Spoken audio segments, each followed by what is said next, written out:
Listen to the conversation between the woman and the man and answer the questions. First, you have some time to look at questions 1 to 6.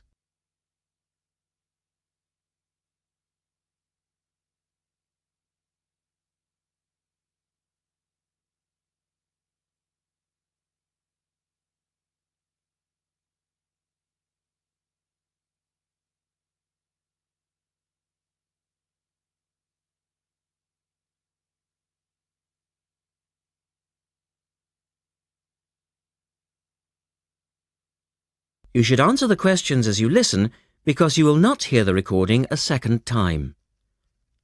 Listen carefully and answer questions 1 to 6.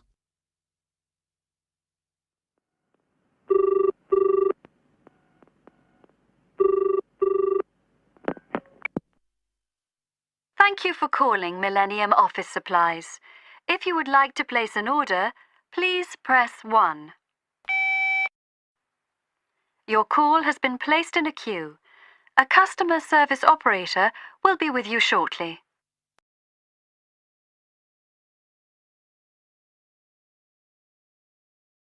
Gina speaking. How can I help you?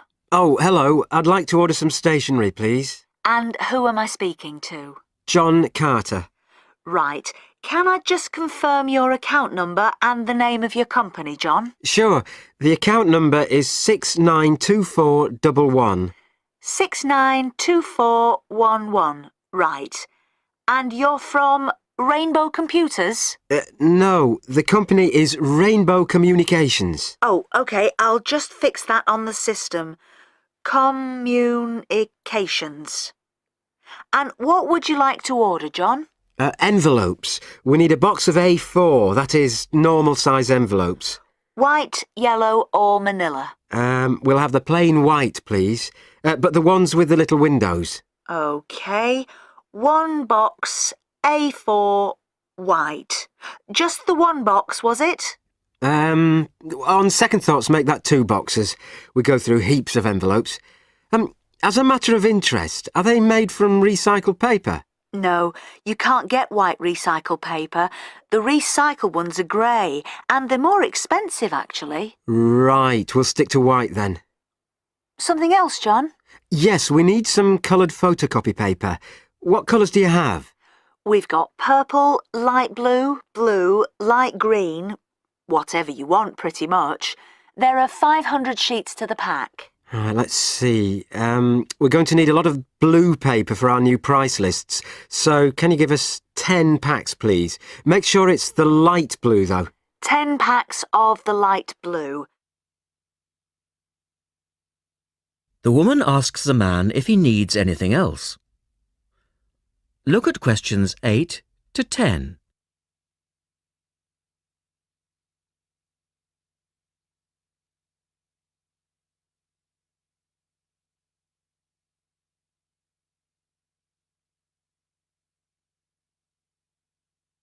Now listen to their conversation and answer questions 8 to 10.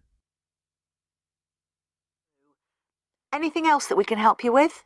Let me think. What else do we need? I'm sure there was something else. Pens, paper clips, fax paper, computer supplies, office furniture? Oh yes, we need floppy disks. Do you have those nice coloured ones? Yes, but they're a bit more expensive than the black ones. Oh, that's all right. I'm not paying anyway. Right. Floppy disks. And what about diaries for next year? We've got them in stock already and it's a good idea to order early. No, I think we're all right for diaries. But something we do need is one of those big wall calendars. You know, one that shows the whole year at a glance. Do you stock those? We certainly do.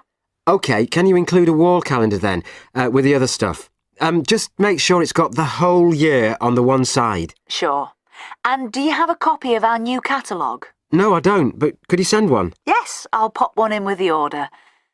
You'll find it a lot easier to remember what you need if you have our catalogue in front of you next time. Yes, good idea. And when can you deliver this? Should be with you tomorrow morning. Can you make sure that it's not after 11:30 a.m? because I have to go out at 12. There's only myself here on Fridays. Fine. I'll make a note on the delivery docket that they should deliver before 11:30. Thanks very much. Thanks.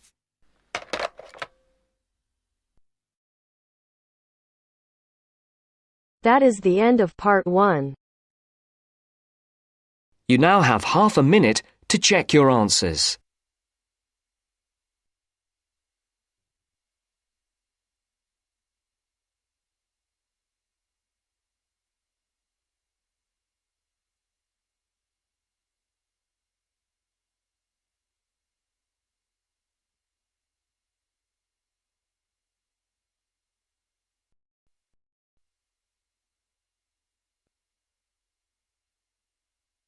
Now turns to part 2.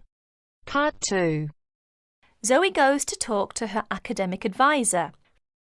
First, look at questions 11 to 14.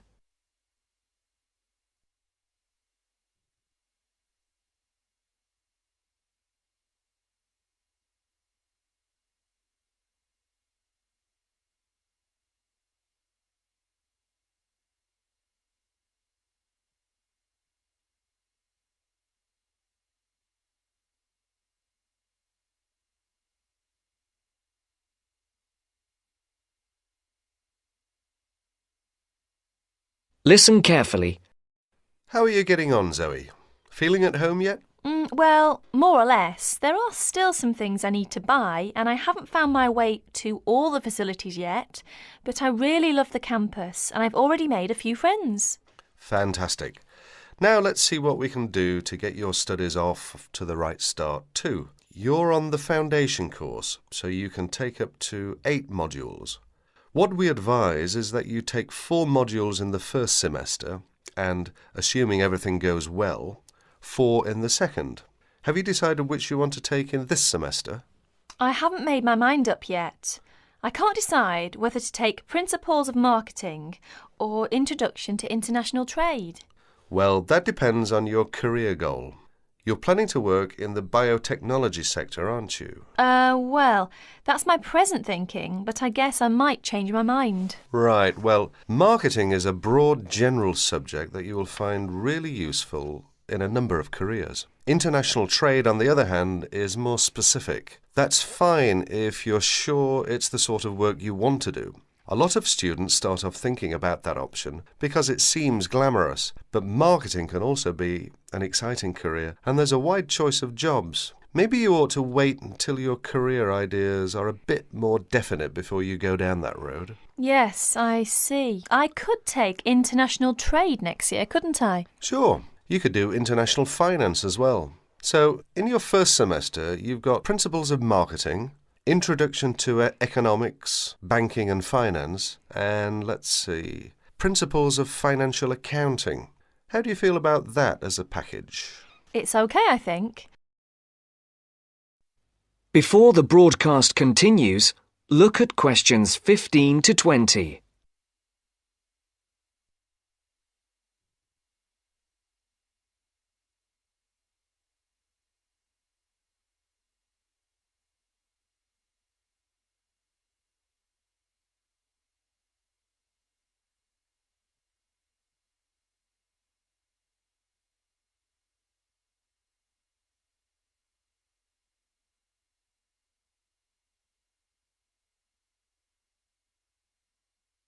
You will now listen to the second part of the talk.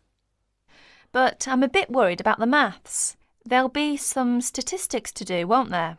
Basic statistics, yes, but nothing more difficult than your last year of school maths. I know, but our maths syllabus was a bit old-fashioned. Mostly algebra, geometry, trigonometry and stuff, hardly any stats.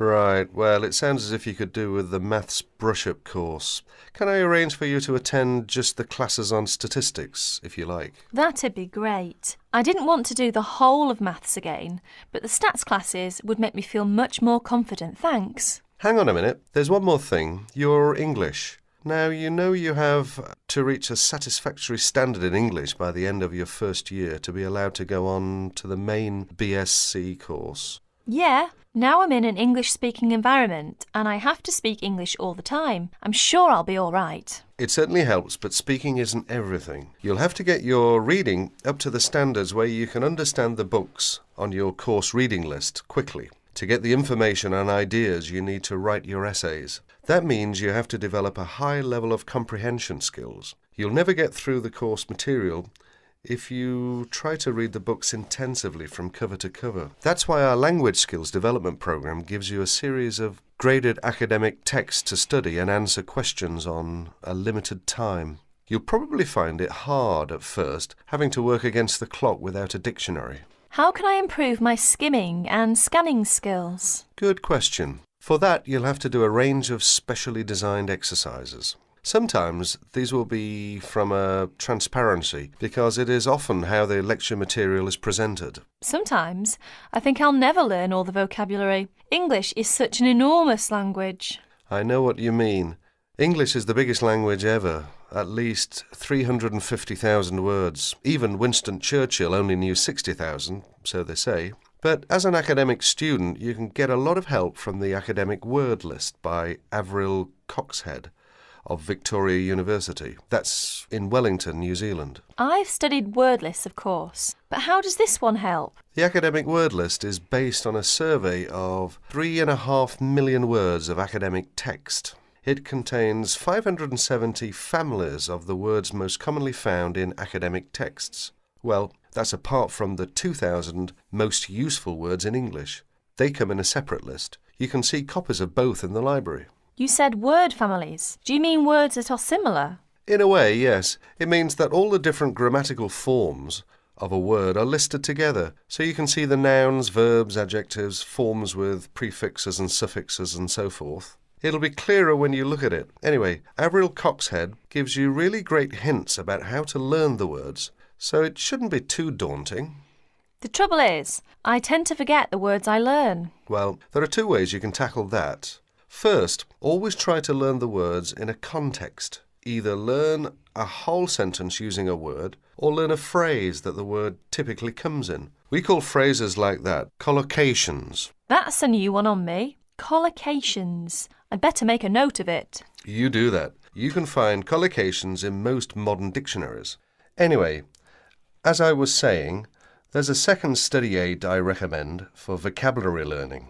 When you get an assignment, take a sheet of paper and write 4 headings. Words I can use, words I can recognise but can't use, words I'm not sure of, words I don't know. Don't bother with the simple words, of course. Then go back after 2 weeks and look at the list again. Can you move any of the words into a better column? That is the end of part 2. You now have half a minute to check your answers.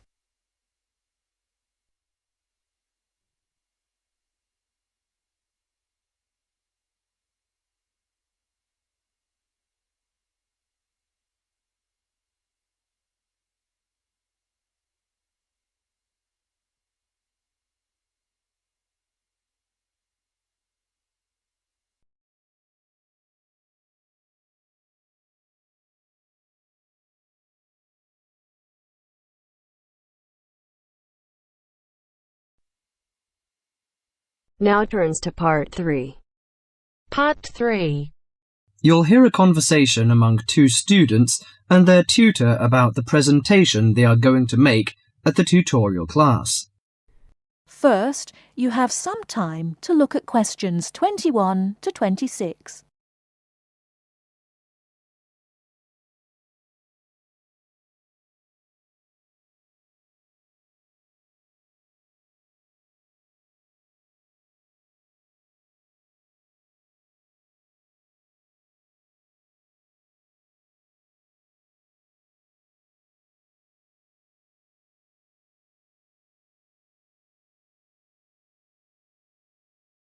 Now listen carefully and answer questions 21 to 26.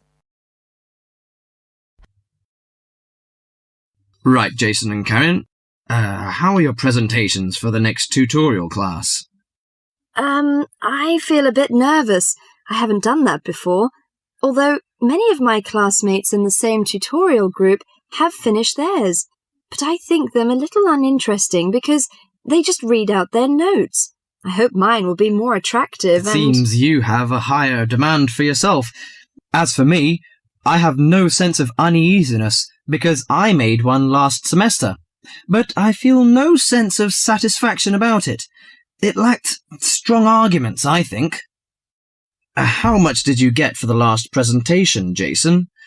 83% actually, but my goal for the next one is over 87%. It's pretty good. What is your topic for this one? Strategies for reading. I feel my biggest problem is in the reading speed, rather than vocabulary, which is most students' problem, though. I am slow, especially in reading articles on my major courses. They are complex and dull. Have you found any effective methods? Well, I am not quite sure. I suppose to skim the books or articles is a good approach. Yes, by skimming the book first, you get the choicest parts. It saves a lot of time. You don't have to read every word of the passage, but you have to learn to read certain parts intensively. Yes, I include that in my presentation. There is one thing I'm not clear yet. Why don't we make presentations more related to our major? Once you learn to write clearly, read analytically, and listen to lectures effectively, you'll begin professional tutorials. That means you should start from the basics. Well, Karen, how is your presentation? Before you hear the rest of the talk, you have some time to look at questions 27 to 30.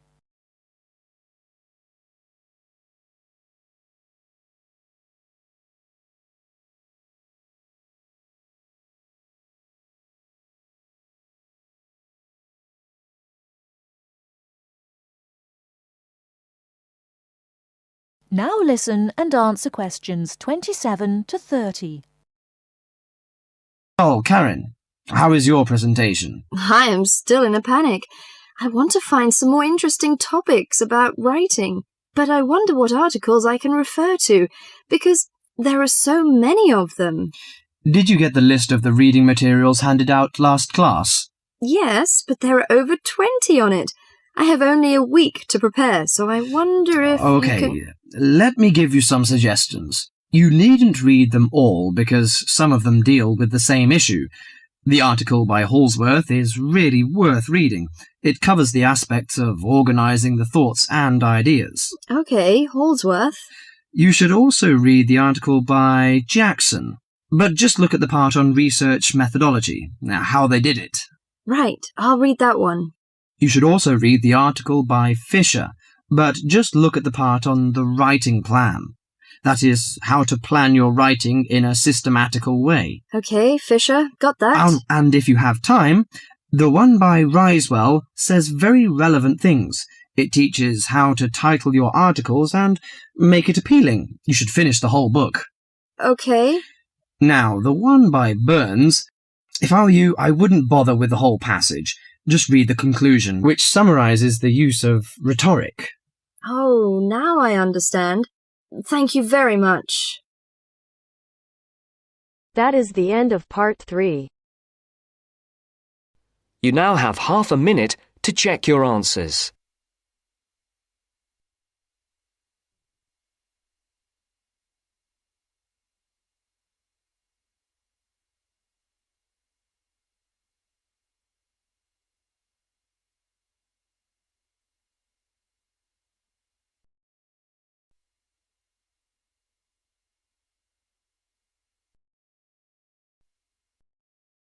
Now turns to part 4. Part 4. You will hear a talk about the pitfalls and pleasures of being a postgraduate student. Look at questions 32 to 37.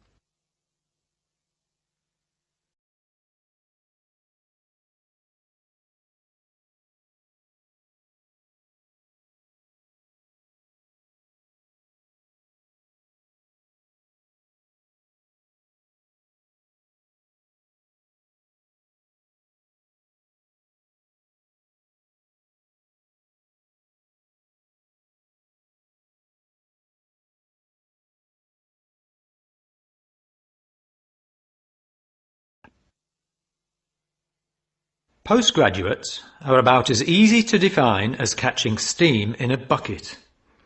Courses can be vocational, for training, as research, as a preparation for research, or a combination of these. Also, you can choose between full-time and part-time. Increasingly, the approach to postgraduate study is becoming modular.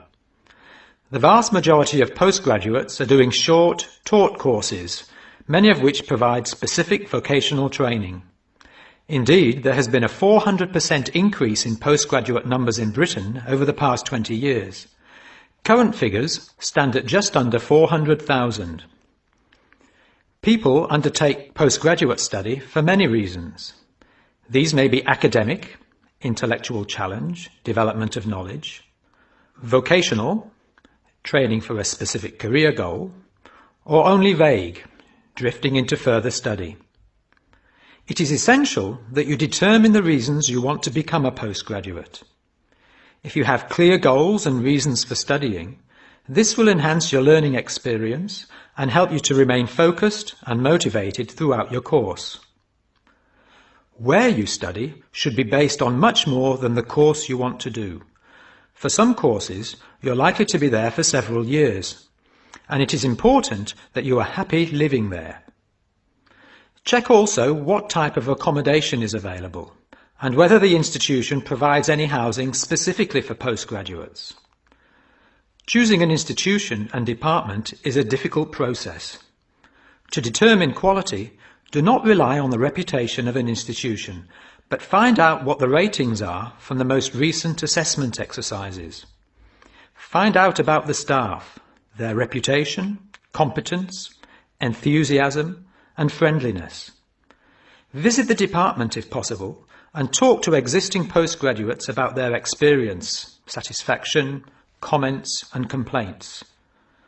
Be very careful to check how they feel about their supervisors. Also, check what facilities are available, both at an institutional level, for example libraries, laboratory and computing facilities, and in the department, for example study room, desk, photocopying, secretarial support, etc. Everyone will have their own priorities here. I am always anxious to check the computer support available and regard it as slightly more important than library access. Your working environment and the support available to you plays an essential part in making your work as a postgraduate a positive experience. Life as a postgraduate can be very different to your other experiences of education. Things that can distinguish your experience are the level of study, independence of working, intensity of the course, the demands on your time, and often the fact that you're older than the majority of students. These factors can contribute to making you feel isolated. However, there are several ways you can make sure that this is either short-lived or does not happen at all.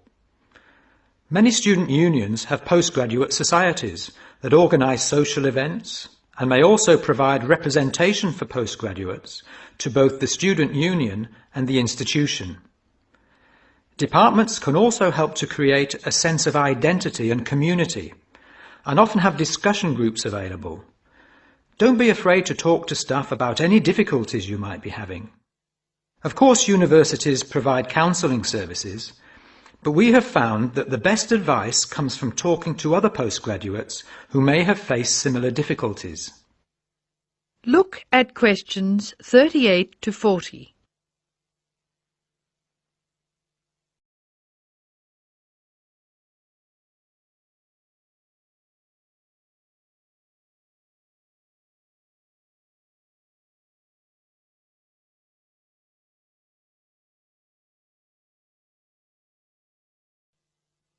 Financial planning is essential, since the government excludes postgraduates from student loans, and it can be difficult to maintain your student status with banks. This has implications for free banking and overdraft facilities. Do not underestimate your living costs, including food, accommodation and travel, and be careful not to budget for everything except a social life. Funding a course is one of the most challenging things people face when considering postgraduate study. Most postgraduate students finance themselves. They pay often very large fees to the institution and receive no maintenance income to support their study. Make sure you know exactly what your costs will be. Institutions often hide extra fees, like laboratory costs, behind the headline fee rate advertised. Funding can come from various sources: research councils, charities, trust funds, institutional scholarships, local education authorities, and professional bodies and organisations all offer various levels of funding. As I said before, the government excludes postgraduates from student loans, so it is essential you look to other sources. Career development loans are available from high street banks. The best advice on funding is to be proactive, persistent and patient. The postgraduate community in Britain is multinational, has a wide range of experience of life and work, and an exciting mix of goals, both career and academic. Being a postgraduate student should be a productive and fulfilling thing to do, and you will become part of a diverse and motivated social group.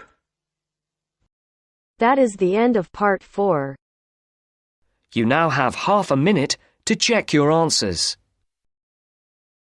How to run the race, every move was on the page, but I didn't like their way. Had to fight and misbehave, had to find a way to change, had to leave to find my way. Caught up in a daydream, I beat my mind up there almost daily. It's how I pass time, no opinions safely. It's how I understand what